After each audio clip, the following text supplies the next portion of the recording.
What's going on, everybody? It's your man with the plan, Shane Man 20, and on today's video we're going to be doing something totally special, so hopefully you guys stick around for this.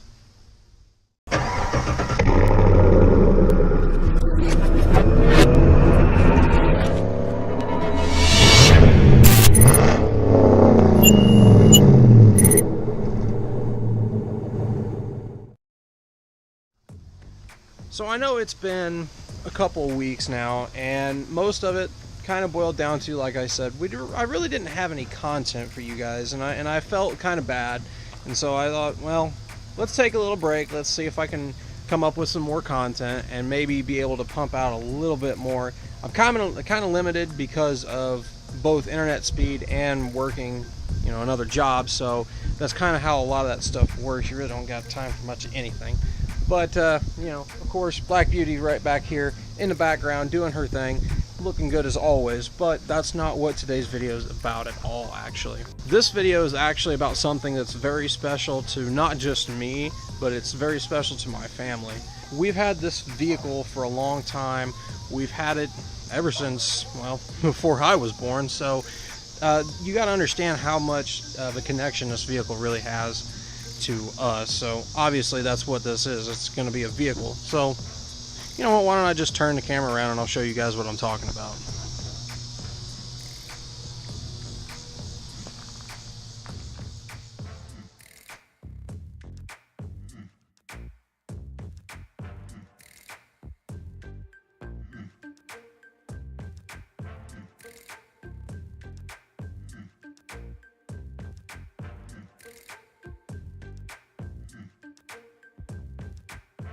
So as you guys can see, right here is none other than a Jeep, but it's not just any Jeep, guys. This is a 1978 Jeep CJ5. This was actually a Renegade model. They did have different models. They had a base, I think, a Renegade, and a Golden Eagle. This was a Renegade. This was also a very special Levi's Edition Jeep. With the Levi's Edition Jeep, it came with two different color interiors. I believe there was a brown, like a tannish color, that included these Levi and Strauss Company buttons embroidered in the interior, or you could opt for the blue interior, and you obviously got this denim blue interior throughout the thing, and I believe it also matched with whatever top you got as well. And this Jeep in particular came with the 5-liter or the 304 cubic inch American Motor Company V8, and it came complete with a 2-barrel carburetor and manifolds, and it just went straight out. This one, however, has gotten an upgrade. It basically has a Motorcraft 2150 look-alike. It's very similar to it. We've upgraded with an HEI, like a GM HEI distributor, and that's all complete with new wires and plugs, obviously. And it has fender well long tube headers, which honestly have seen better days, but they still do their job. They still serve their purpose, and this thing is still loud and it's still awesome. Now, as you can see, it's a project. It really is. It's a very old vehicle. It's seen better days. It's seen a lot of off-roading. It's seen a lot of stuff. And of course, we know it's not perfect, and it's got a lot of wear. It's got a lot of tear. It's an old vehicle, but it's a real pleasure to drive, honestly. It's a lot of fun to drive once you get it going. Just to give you guys a little bit of backstory on this Jeep, this was about the mid-80s, maybe late 80s, and my dad actually bought this Jeep from one of his really good friends. I think he has always said that it was one of his best friends, and he bought it back from him in the late 80s, and they drove it almost daily for about 10 years or so, and up until about the point that there was minor freeze damage, which I said, we're just going to forget about it, because honestly, this engine and everything else about it is honestly fine. There's never been any water leaks. There's never been any coolant issues. It's not overheated ever since anything else has been replaced on it. So, which I'll go over what has honestly been replaced since we've kind of torn back into it. But anyways, this Jeep's never had any other issues besides that. It's never had anything wrong with it, really. But ever since that particular winter, when he accidentally left nothing but water in the entire coolant system. Needless to say, he was able to save it well before any damage occurred, and from there he put antifreeze back in it, and it stayed in a garage from that point on.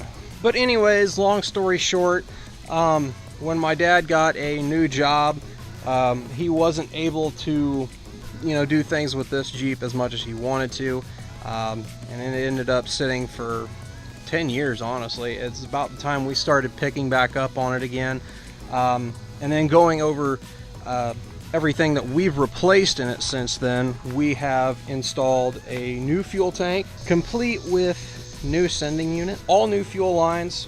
We have installed a new fuel pump. We have installed, as you can tell, this is a Motorcraft 2150 lookalike. It's just kind of a cheap version of one.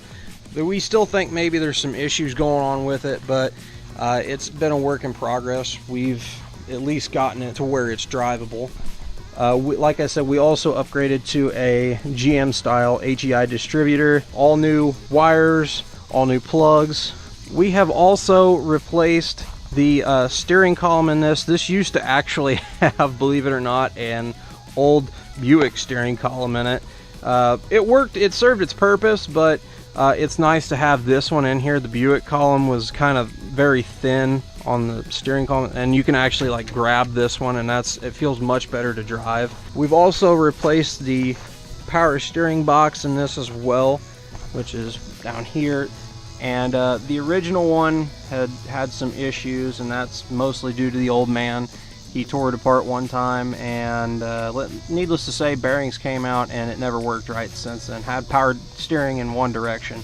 But this one is a much newer one. This one's actually for a later CJ from, like, I think about 1980, 81 on up to 84. And the big difference with this, for any Jeep guys that may be watching, if you do have like a 70s or slightly earlier, they came with a flanged fitting that went inside the power steering lines. I don't know if you guys can see that, but they had a flanged fitting in it.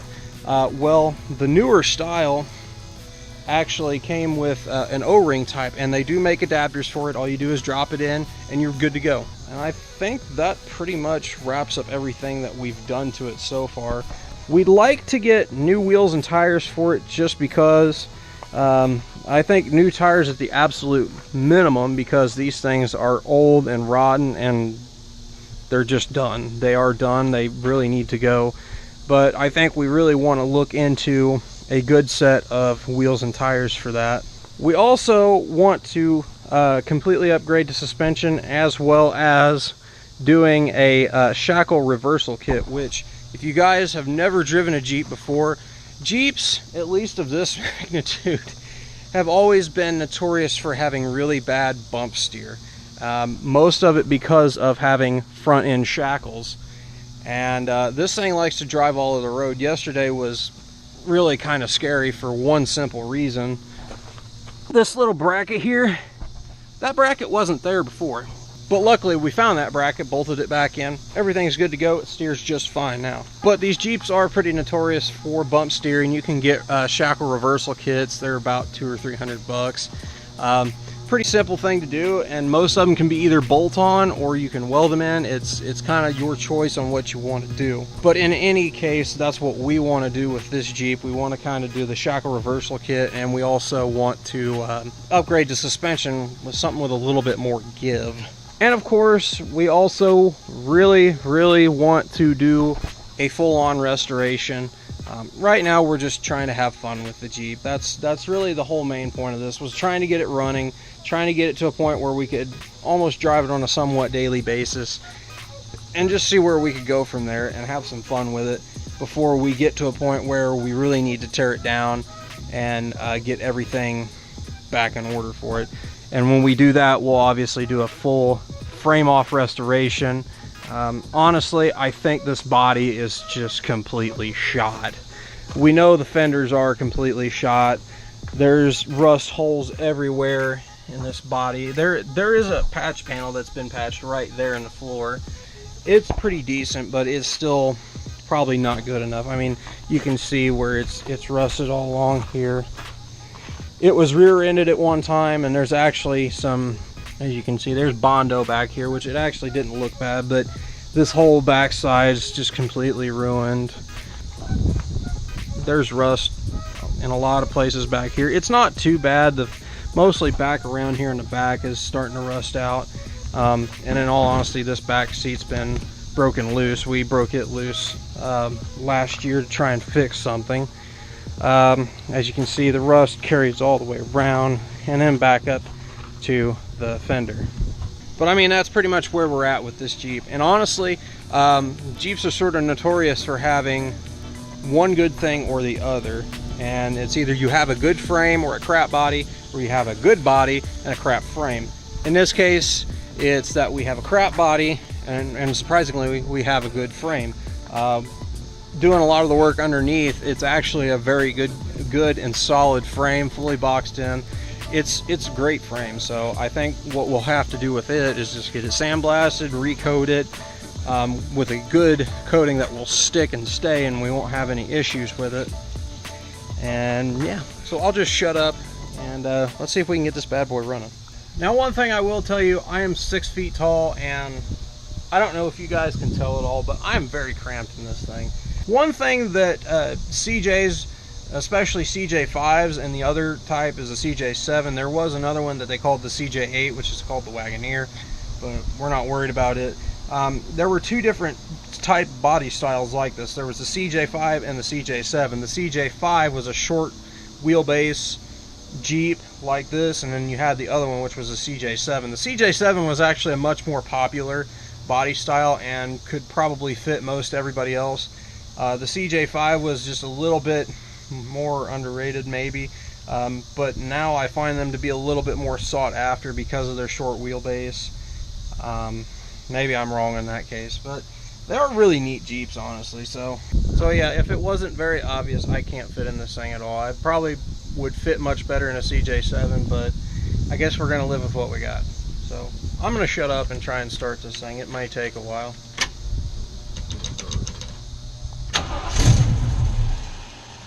I was wrong.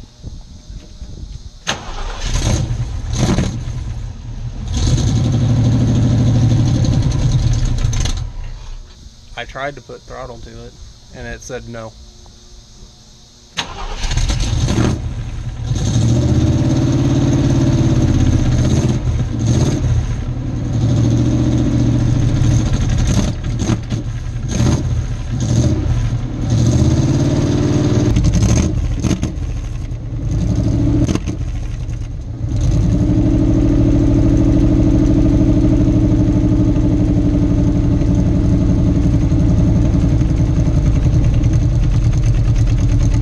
So we are at where we normally store the Jeep at for the winter, things like that. We kind of keep it at a family relative's garage. They're gracious enough to do that. They don't have to, but they allow us to do it just to keep it out of the elements. But we did come over here to try and find a vacuum gauge. No success.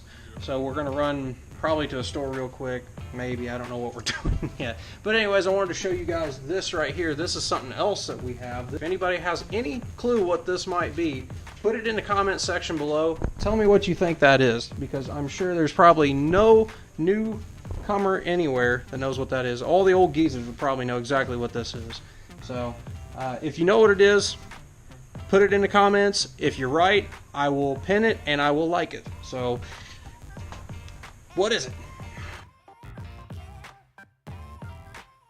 And also with this motor, I would like to really do a series of videos on this engine. All I really need to do is build my own engine test stand, and we will do a series on getting it running again. So it's going to take some time. I'm going to have to get the materials together.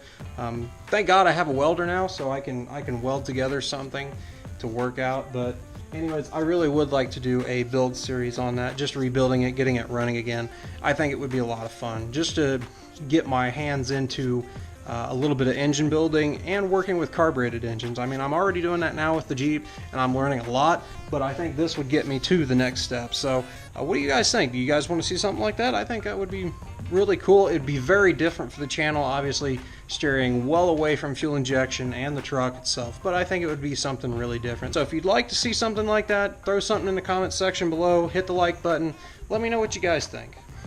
Alright guys, we're back here at the house. We got the vacuum gauge, we've got it hooked up, we're doing some diagnosing right now, and here's what we've come up with so far. I don't know if you can hear anything I'm saying.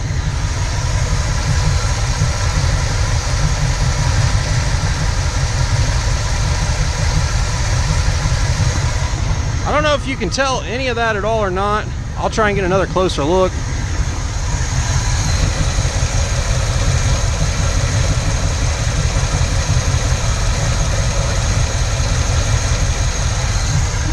But it looks to me like we still have some fluctuation in the vacuum. It should be solid all the way across.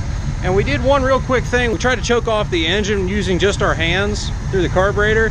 Didn't work at all. It actually changed the idle quality of it, made it rev back up higher, so we know we've got a vacuum leak somewhere. We just don't know where. Well, alright guys, so I apologize that the video cut short. Kind of started working out the idle issues. I don't know if you guys heard those at all when we first started, but it does run and it can drive a little bit. It's definitely not like it was on Saturday. On Saturday, it ran so well, you could get into it. It had no throttle hesitation issues. It had, honestly, I didn't think it had any problems at all when I drove it home, and I actually got into it once I got on flat road, and it was honestly a lot of fun to drive. So I don't know what I think it's just the fact that we screwed with it, or maybe it finally got warm enough to the point where it just said, you know what, I'm not doing it.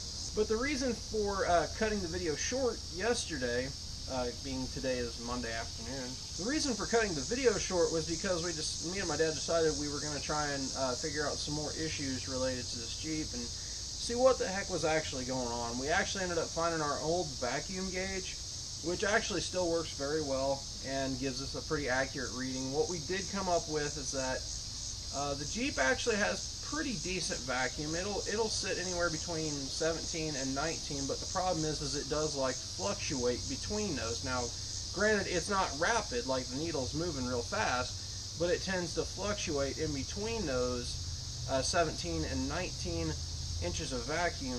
We tried to do a little bit of research, came up with something that maybe the plugs, the spark plugs themselves, may be gapped incorrectly. Of course, I may be very wrong, and I'll let you guys have fun with letting me know what that could be in the comments section below. But I mean, as far as overall vacuum operation, if you would rev the engine, vacuum would drop like it should, and as it's rebounding, it would come back to about 23, 24 inches of vacuum, and then recover back down to about where it was, about 18 inches of vacuum. One other thing we also noticed is that while working with some of the stuff in the carburetor, we noticed when you covered the carburetor with your hands, you know, theoretically that's supposed to kill the engine, right? It actually improved idle quality. So that right away tells me, and it told us, that, hey, there's still a vacuum leak somewhere. The problem is we don't know where it's at.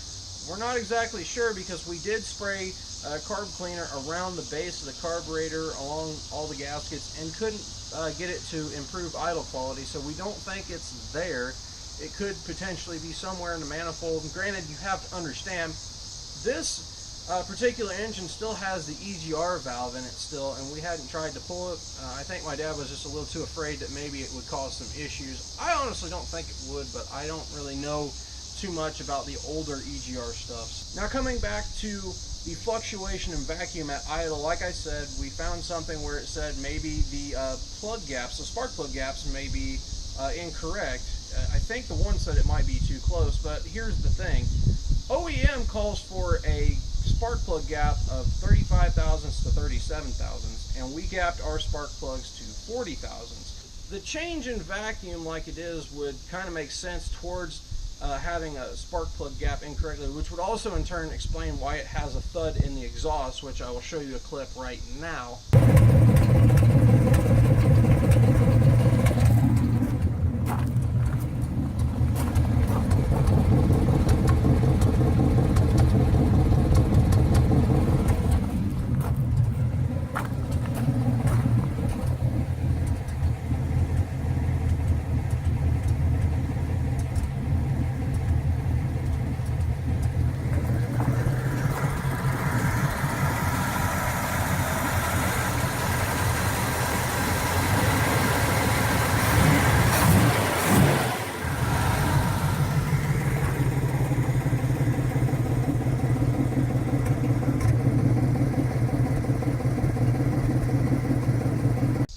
is actually recorded off my phone just to send to a CJ5 group on Facebook to try and see if I could get some answers, or at least get somewhere to where we could figure out what was going on with that particular issue. Now, it does make a lot of sense more I think about it, but anything is really possible at this point, guys. Anything is possible. It's part of the problem with a lot of old engines, especially one like this one. It's been sitting for so long, you're going to develop problems over time. So one other thing we are going to try and do while it's still here is do a compression check, just to make sure there isn't some sort of compression issues, things of that nature. But in other cases, that thud noise that it tends to produce, the puff noise, I think maybe that is something that could be spark related or ignition related, because we also did try pulling spark plugs out, and we noticed some would make a difference, others wouldn't. And so that to me kind of leads maybe to the point of maybe the spark plug gaps are incorrect, but we're not really sure where to go with it, if it's back to OE or if maybe we're not setting them high enough. But in either case, I'm learning a lot from working on this thing, and especially when I do get a chance to drive it, since this is the first vehicle I ever learned to stick on, it's been a real pleasure to honestly drive and have a lot of fun with.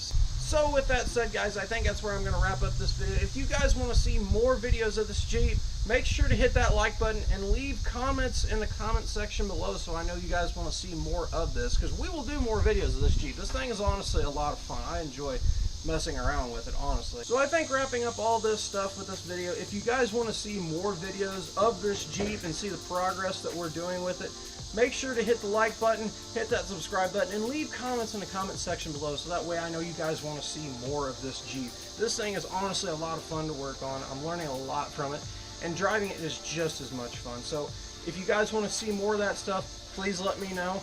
Until then, guys, hopefully you have a fantastic day. Take care.